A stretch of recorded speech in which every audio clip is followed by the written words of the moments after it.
I welcome all of you to this class of network analysis and synthesis.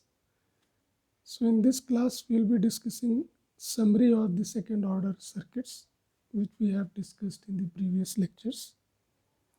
So in the previous lectures we have seen that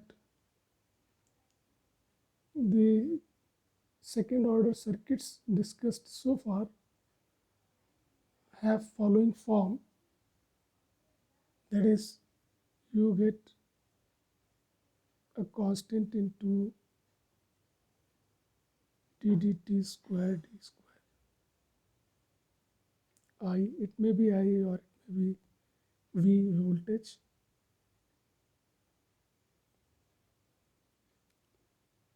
d dt I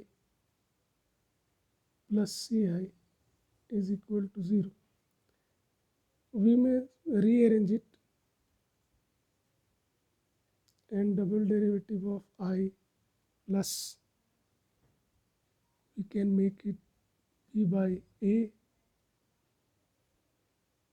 d dt I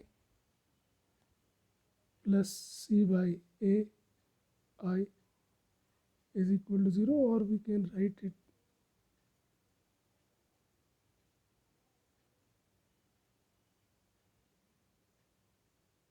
A1 d dt I plus A2 is equal to 0. Now in this case the roots are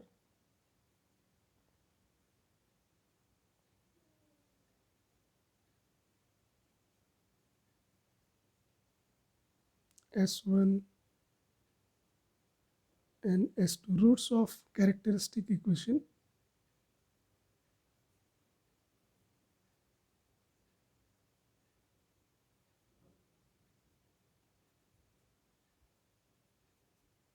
Characteristic equation comes out to be minus A1 by 2 plus minus A1 by 2 whole square minus A2 square, which will be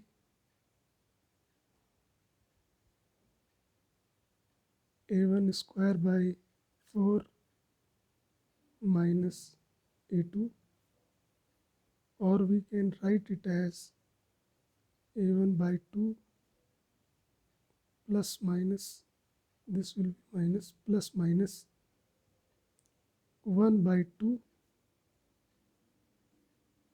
A1 square minus 4A2. Now in our discussion so far we have discussed different conditions of these coefficients. So if we look carefully, we can see that different combinations of A1 and A2 can give different sort of roots. So if A1 square is greater than 4A2, then this value will be real. But if 4A2 is greater than A1 square, then this part will be imaginary. And in certain situations, if it is 0, then we will have same roots.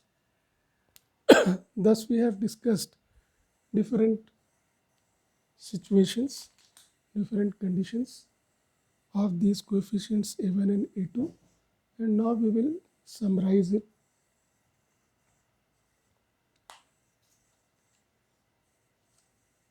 So we can see that the differential equation which we get is of this form: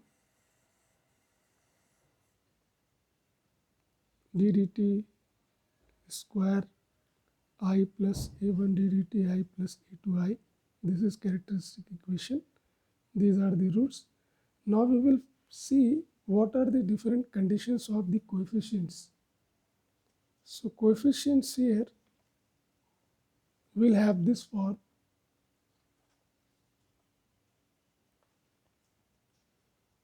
first form is that A1 square is greater than 4A2. In that case, what are the what is the nature of roots. So roots are going to be negative, real and unequal, and this case is known as overdamped. And the form of solution we have seen earlier is k1 times e to the power s1t plus k2 times e to the power s2t, and the graph of response goes like this.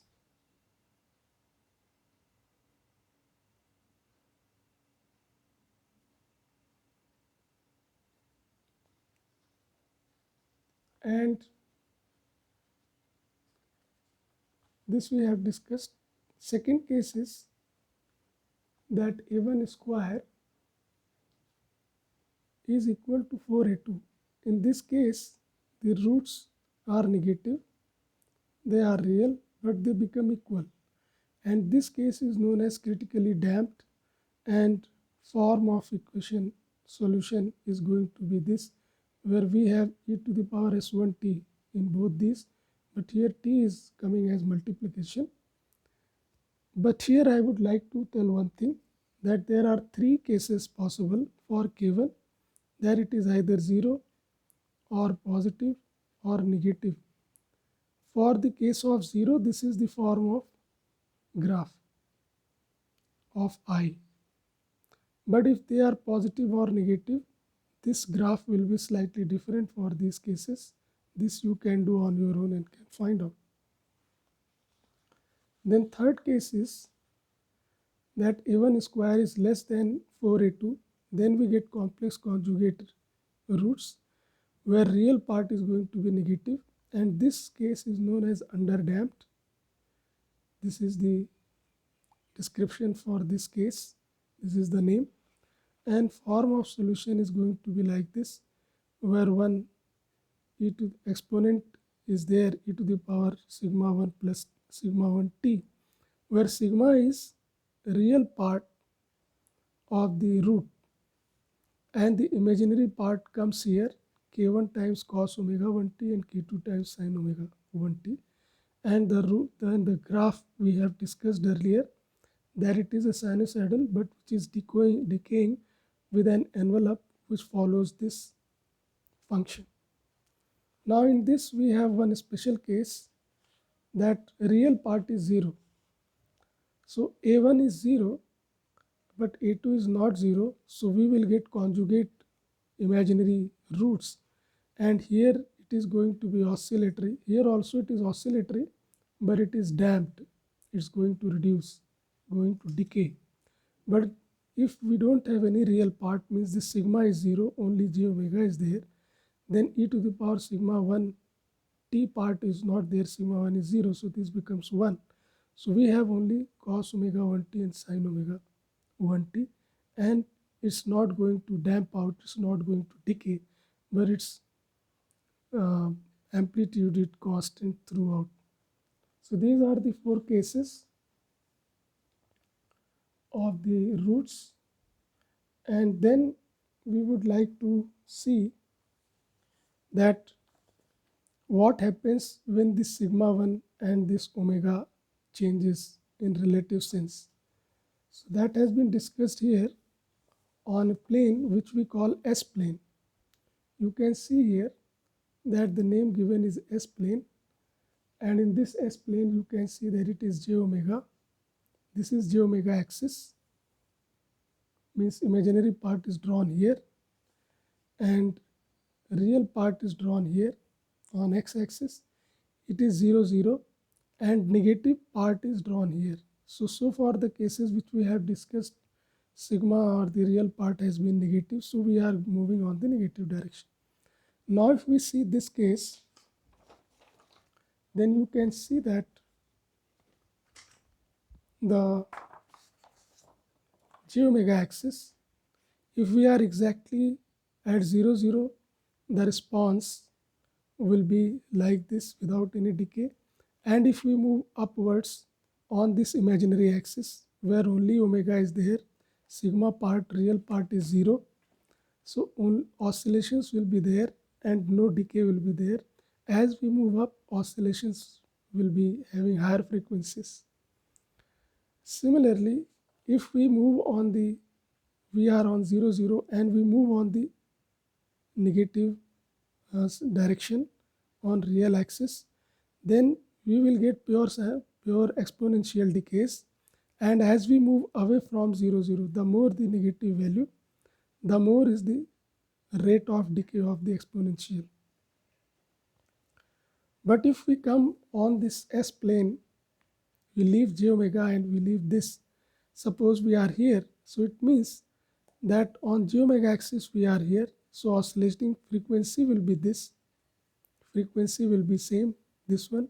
But as we have moved on j omega on sigma axis, then this decay will be there, and due to this decay, this envelope will be this one, and this sinusoidal will be this one, and this sinusoidal will decay. As we move on left, the rate of decay of this sinusoid will increase, and if we move upwards, then frequency is high, and as we move towards negative, the rate of the starts decaying, and rate of decay is going to increase. So in this way, just by looking at the values of the complex plane, complex roots, we can estimate that what will be the form of response for various S-plane locations of the roots. These roots are of course of the characteristic equation, and they are on the left half of the S-plane. And points on the sigma axis correspond to single roots. Here we have single roots. And other points like these points assume conjugate roots. So with this,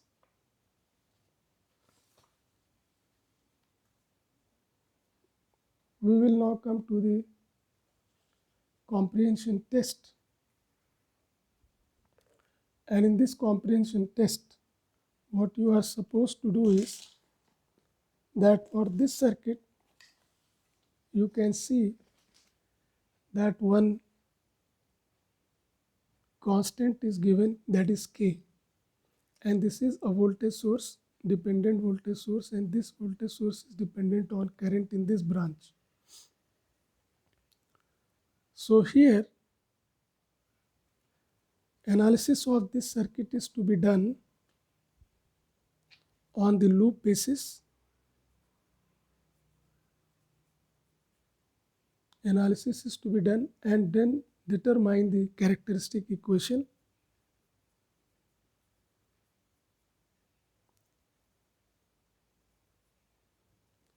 For the currents in the network, and this will of course come in terms of K, K1, and find the values of K1.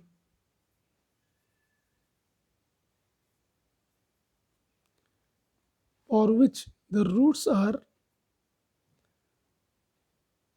on the imaginary axis.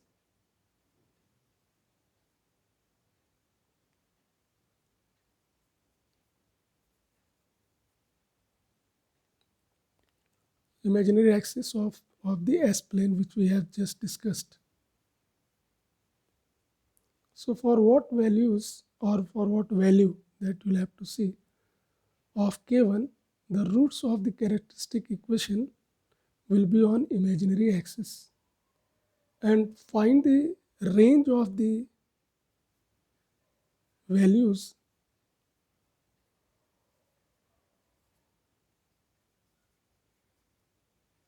of K1 for which roots of the characteristic equations have positive real part.